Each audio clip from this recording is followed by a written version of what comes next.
Hello students, O2IS academy में आपका बहुत बहुत स्वागत है। तो हमने आपके लिए एक नए इनिशिएटिव को ऑलरेडी शुरू किया हुआ है, जिसके अंदर हम the Indian express and the Hindu के जो करंट अफेयर्स हैं, जो न्यूज़ है, उसको MCQs के द्वारा प्रैक्टिस करते हैं। डेली के हम 10 MCQs यहाँ पर प्रैक्टिस करते हैं। आज की क्लास शुरू करने से पहले अगर आपको इस वीडियो की PDF चाहिए तो आप हमारी O2IS एकेडमी की जो ऐप है इसको डाउनलोड कर सकते हैं और यहाँ पर आपको ये PDF मिल जाएगी। शुरू करते हैं आज के सबसे पहले क्वेश्चन से, that is related to national maritime heritage complex. तो रिसेंटली हमारे जो प्राइम मिनिस्टर हैं, इन्होंने इस कॉम्प्लेक्स की प्रोग्रेस को रिव्यू किया है कि कितने हद तक ये कॉम्प्लेक्स जो है ये बन चुकी है। तो अगर मैं इस कॉम्प्लेक्स के बारे में बात करूँ, गुजरात के अंदर जो इंडस वैली सिविलाइजेशन साइट है दैट इज़ लोथल, यहाँ पर इस मैरीटाइम हेरिटेज कॉम्प्लेक्स को बनाया जा रहा है। इसके लिए 3500 करोड़ रुपया भी एलोकेट किया गया है। तो अगर मैं बात करूँ कि कौन सी मिनिस्ट्री इसको बना रहा है या फिर कौन इसको बना रहा है, तो गवर्नमेंट ऑफ गुजरात के साथ मिलकर ministry of port, shipping and waterways इस मैरीटाइम हेरिटेज कॉम्प्लेक्स को बनाने के लिए रिस्पॉन्सिबल है। अगर मैं लोथल साइट के बारे में बात करूं, ये तो मैंने आपको बता ही दिया है कि ये इंडस वैली सिविलाइजेशन साइट है, जो कि अराउंड 2400 BC के अराउंड यहाँ पे देखने को मिली थी। हड़प्पन सिविलाइजेशन भी इसको हम इसके अंदर कंसीडर कर सकते हैं। इसके अलावा इस साइट के आसपास आपको भोगावो रिवर जो है ये देखने को मिलती है, जो कि साबरमती रिवर की ट्रिब्यूटरी है। सो आई होप आपको यहाँ तक पता चला होगा। ये कुछ इंपॉर्टेंट चीज़ें हैं जो कि आपको लोथल के बारे में पता होनी चाहिए। नेक्स्ट हम बात कर लेते हैं स्पेशल ड्राइंग राइट्स के बारे में। तो अगर मैं इन राइट्स के बारे में बात करूँ, ये जो राइट्स हैं इंटरनेशनल मॉनेटरी फंड द्वारा बनाए गए राइट्स हैं, जो कि हर एक कंट्री के जो सेंट्रल बैंक है उनको रिजर्व्स की फॉर्म में अपने पास रखने पड़ते हैं। तो आपकी जो फर्स्ट स्टेटमेंट है that is international reserve asset है, जो कि IMF ने बनाया है। तो फर्स्ट स्टेटमेंट आपकी करेक्ट हो जाएगी।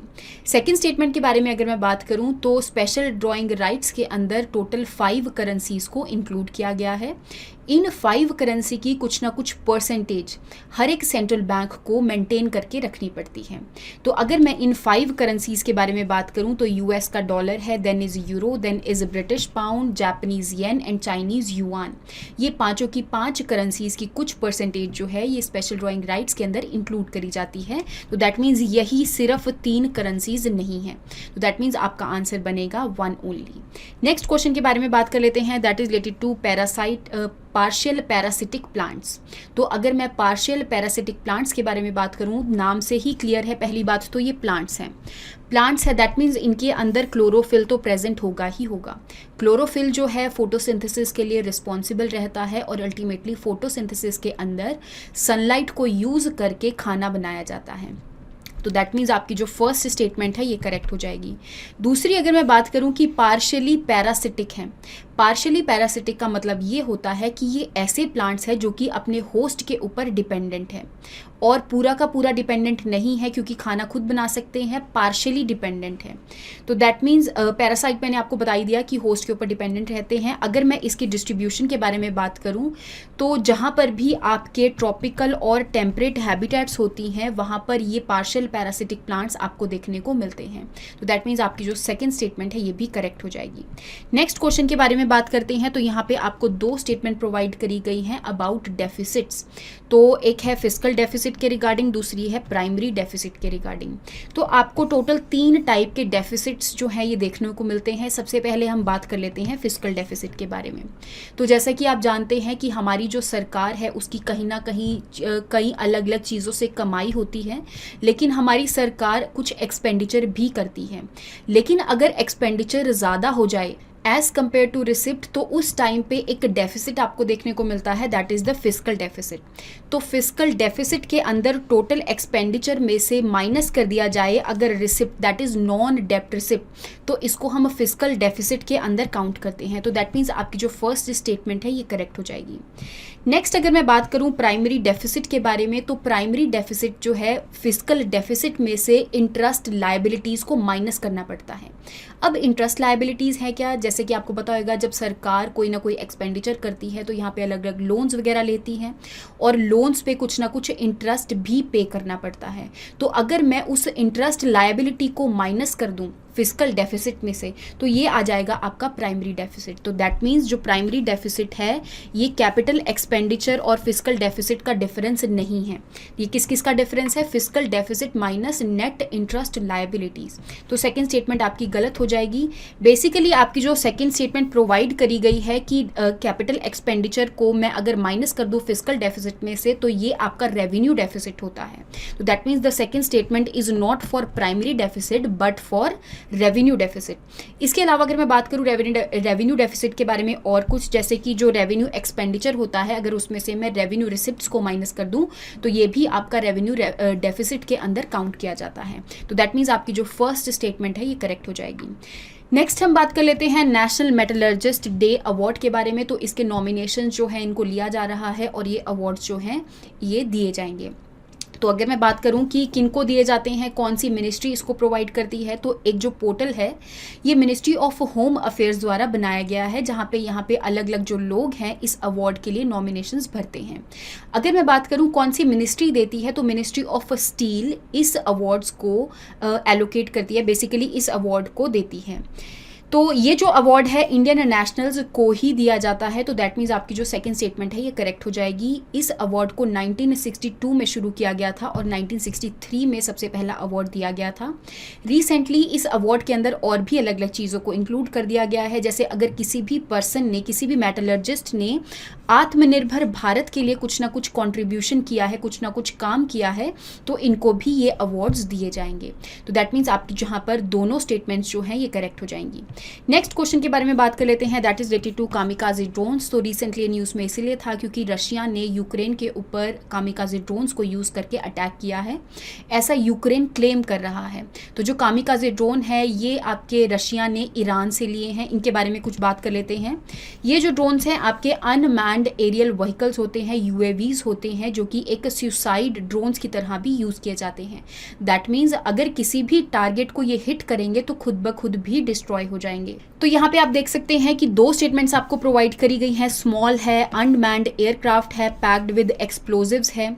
इसीलिए पैक्ड विद एक्सप्लोजिव्स है क्योंकि अल्टीमेटली ये जो ड्रोन है खुद ब खुद भी डिस्ट्रॉय हो जाएगा। तो फर्स्ट स्टेटमेंट आपकी बिल्कुल सही हो जाएगी। सेकंड स्टेटमेंट के बारे में अगर मैं बात करूं कि बाकी के ड्रोन्स की तरह, जैसे कि जो बाकी के ड्रोन्स होते हैं वो खुद ब खुद डिस्ट्रॉय नहीं होते हैं, वो दोबारा से रिटर्न कर जाते हैं, लेकिन कामिकाजे ड्रोन्स जो हैं इनको हम सुसाइड ड्रोन्स के अंदर भी कंसिडर करते हैं क्योंकि ये किसी भी अटैक के अंदर डिस्ट्रॉय हो जाते हैं। तो दैट मीन्स आपकी जो सेकंड स्टेटमेंट है ये भी करेक्ट हो जाएगी। नेक्स्ट क्वेश्चन के बारे में बात करते हैं, that is related to Pasmanda Muslims. तो अगर मैं पसमंदा मुस्लिम्स के बारे में बात करूं तो ये एक अम्ब्रेला टर्म है जिसके अंदर बहुत सारे मुस्लिम्स जो हैं इनको इंक्लूड किया जाता है, जैसे कि बैकवर्ड मुस्लिम्स हो गया, दलित मुस्लिम्स हो गया, ट्राइबल मुस्लिम्स हो गया, depressed classes, basically depressed classes वो भी किसकी? मुस्लिम्स की। तो ये सारी जो आपकी कम्युनिटीज़ हैं, ये सारी जो क्लासेस हैं आपकी वो पसमंदा मुस्लिम्स के अंदर इंक्लूड करी जाती हैं। अगर मैं बात करूं 1998 में सबसे पहले इस टर्म को यूज़ किया गया था एक पर्सन के द्वारा, दैट इज़ अली अनवर अंसारी, जिन्होंने पसमंदा मुस्लिम महाज को भी फाउंड किया था। तो सेकंड स्टेटमेंट आपकी करेक्ट हो जाएगी। फर्स्ट स्टेटमेंट मैंने आपको बता ही दिया है कि ये एक अम्ब्रेला टर्म है जिसके अंदर अलग अलग जो मुस्लिम्स हैं इनको इंक्लूड किया जाता है। तो दैट मीन्स आपकी जो दोनों स्टेटमेंट है वो यहाँ पर करेक्ट हो जाएंगी। नेक्स्ट क्वेश्चन के बारे में बात कर लेते हैं। तो यहाँ पर आपको 3 स्टेटमेंट्स प्रोवाइड करी गई हैं और आपने इसमें से करेक्ट स्टेटमेंट को आइडेंटिफाई करना है। ये तीनों की तीनों स्टेटमेंट्स जो हैं आपको ग्रीन क्रैकर्स के लिए प्रोवाइड करी गई हैं। जैसा कि आप जानते हैं कि इंडियन एक्सप्रेस के अंदर एक्सप्लेन सेक्शन में ग्रीन क्रैकर्स आए थे, तो उसके रिगार्डिंग ही ये क्वेश्चन ऐड किया गया है। तो अगर मैं नॉर्मल क्रैकर्स और ग्रीन क्रैकर्स के बारे में बात करूं, सबसे पहली बात तो है कि जो नॉर्मल क्रैकर्स हैं अगर 100% पोल्यूशन कर रहे हैं तो ग्रीन क्रैकर्स 30% पोल्यूशन लेस करते हैं। तो आप ऐसा नहीं कह सकते कि बिल्कुल भी पोल्यूशन कॉज नहीं करते हैं, बस कम पोल्यूशन कॉज करते हैं। दूसरी बात अगर मैं करूं तो यहाँ पे कुछ ऐसे एलिमेंट्स हैं जो कि नॉर्मल क्रैकर्स के अंदर यूज़ होते हैं जो कि टॉक्सिक रहते हैं, बहुत ज़्यादा पोल्यूशन कॉज करते हैं और बहुत ज़्यादा साउंड जो है वो प्रोड्यूस करते हैं, या आप कह सकते हैं बहुत ज़्यादा नॉइज़ पोल्यूशन करते हैं। लेकिन अगर मैं ग्रीन क्रैकर्स के बारे में बात करूं तो ये पोल्यूशन करते हैं लेकिन कम पोल्यूशन करते हैं। दूसरी बात, इसके अंदर जो टॉक्सिक एलिमेंट्स हैं वो प्रोड्यूस नहीं होते हैं, अगर प्रोड्यूस होते भी हैं तो कम प्रोड्यूस होते हैं। तीसरी बात, कम साउंड इंटेंसिटी प्रोड्यूस होती है, that means come noise pollution produce होती है। तो यहाँ पे आपको 3 ग्रीन क्रैकर्स के बारे में बताया है। सबसे पहला है स्वास।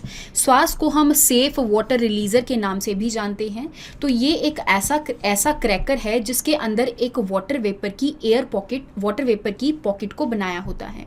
तो दैट मीन्स जिस टाइम पे ये जो क्रैकर है उसको यूज़ किया जाएगा, ये बर्न करेगा, तो उस टाइम पे वाटर वेपर रिलीज हो जाएंगे और अल्टीमेटली जितनी भी डस्ट है उनको कैप्चर करने के लिए, या फिर स्वास की जो वाटर वेपर की पॉकेट है ये डस्ट को कैप्चर करने के लिए रिस्पॉन्सिबल रहता है। सेकंड, अगर मैं बात करूं स्टार के बारे में, तो स्टार को हम सेफ थर्माइट क्रैकर के नाम से भी जानते हैं। तो दैट मीन्स आप देख सकते हैं आपकी फर्स्ट स्टेटमेंट करेक्ट हो जाएगी, सेकंड स्टेटमेंट इनकरेक्ट है, तो बेसिकली इसको इंटरचेंज किया है। तो बात कर लेते हैं स्टार के बारे में। तो ये सेफ थर्माइट क्रैकर है, इसके अंदर पोटेशियम नाइट्रेट और सल्फर नाइट्रेट को यूज़ नहीं किया जाता, जो कि थोड़े से टॉक्सिक रहते हैं। इसके अलावा अगर मैं बात करूं तो ये कम साउंड इंटेंसिटी को प्रोड्यूस करते हैं और कम पार्टिकुलेट मैटर को प्रोड्यूस करते हैं।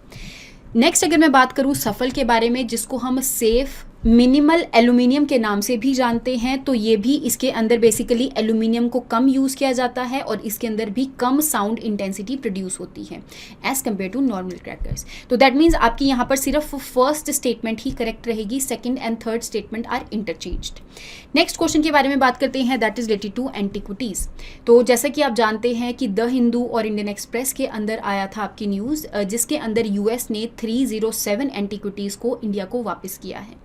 तो अगर मैं एंटीक्विटीज़ के बारे में बात करूं तो इसके अंदर ऐसी कोई भी चीज़ जो कि 100 साल पुरानी है, कौन कौन सी चीज़ें आएंगी इसके अंदर, तो कॉइन हो सकता है, स्कल्पचर हो सकता है, कोई भी पेंटिंग हो सकती है, एपिग्राफ हो सकता है, या फिर कोई भी केव और बिल्डिंग की कोई भी ऑब्जेक्ट या आर्टिकल हो सकता है। तो ये सारी की सारी चीज़ें जो हैं वो एंटीक्विटीज़ के अंदर इंक्लूड करी जाती हैं। इवन यहाँ पे आप देखेंगे कि अगर कोई मैन्यूस्क्रिप्ट है जो कि 75 ईयर्स ओल्ड है, वो भी एंटीक्विटीज़ के अंदर काउंट करी जाती है। तो दैट मीन्स आपकी यहाँ पर तीनों स्टेटमेंट्स करेक्ट हो जाएंगी। अगर मैं बात करूँ कि हमारी कंट्री के अंदर जो एंटीक्विटीज़ हैं ये किसके द्वारा गवर्न करी जाती हैं, तो हमारी कंट्री में एक पर्टिकुलर एक्ट है, that is the antiquities and art treasure act 1972, जो कि आर्कियोलॉजिकल सर्वे ऑफ इंडिया के अंडर गवर्न किया जाता है अंडर मिनिस्ट्री ऑफ कल्चर। तो यहाँ पे ये कुछ चीज़ें आपको पता होनी चाहिए। तो दैट मीन्स आपकी यहाँ पे तीनों स्टेटमेंट्स जो हैं ये करेक्ट हो जाएंगी। नेक्स्ट क्वेश्चन के बारे में बात करते हैं, that is related to Baltic states. तो अगर मैं बाल्टिक स्टेट्स के बारे में बात करूँ तो यहाँ पे आपको बेसिकली यूरोप वाले रीजन के अंदर आपको बाल्टिक सी देखने को मिलेगा। तो बाल्टिक सी के जो ईस्टर्न कोस्ट है, ईस्टर्न शोर्स है, वहाँ पे आपको 3 कंट्रीज देखने को मिलेगी, that is Estonia, Latvia and Lithuania. तो ये तीनों की तीनों कंट्रीज़ को हम बाल्टिक स्टेट्स के नाम से जानते हैं, क्योंकि इन स्टेट्स के आसपास नॉर्थ वाली साइड भी और ज़्यादातर वेस्ट वाली साइड भी बाल्टिक सी जो है ये सराउंड करता है। तो दैट मीन्स आपकी जो फर्स्ट स्टेटमेंट है कि बाल्टिक स्टेट है एस्टोनिया, लाथविया, लिथुआनिया, ये तो ठीक हो जाएगी, लेकिन ये वेस्टर्न शोर्स पे नहीं है। कौन से शोर्स पे हैं? ईस्टर्न शोर्स पे। तो दैट मीन्स आपकी जो फर्स्ट स्टेटमेंट है ये ओवरऑल इनकरेक्ट हो जाएगी। नेक्स्ट स्टेटमेंट के बारे में बात करते हैं कि जो आपकी बाल्टिक स्टेट्स हैं ये पहले यूएसएसआर का पार्ट होती थी, लेकिन अल्टीमेटली जब यूएसएसआर का डिसइंटीग्रेशन हुआ 1991 में, तो उस टाइम पे इन स्टेट्स ने भी इंडिपेंडेंस डिक्लेयर कर दी 1991 में। तो दैट मीन्स आपकी यहाँ पे सिर्फ सेकंड स्टेटमेंट ही करेक्ट रहेगी, फर्स्ट स्टेटमेंट इनकरेक्ट हो जाएगी। तो आई होप आपको यहाँ तक जो एमसीक्यूज़ हैं उनके बारे में समझ में आया होगा। नेक्स्ट क्लास के अंदर हम नेक्स्ट एमसीक्यूज़ के साथ मिलेंगे। Thank you so much and have a nice day.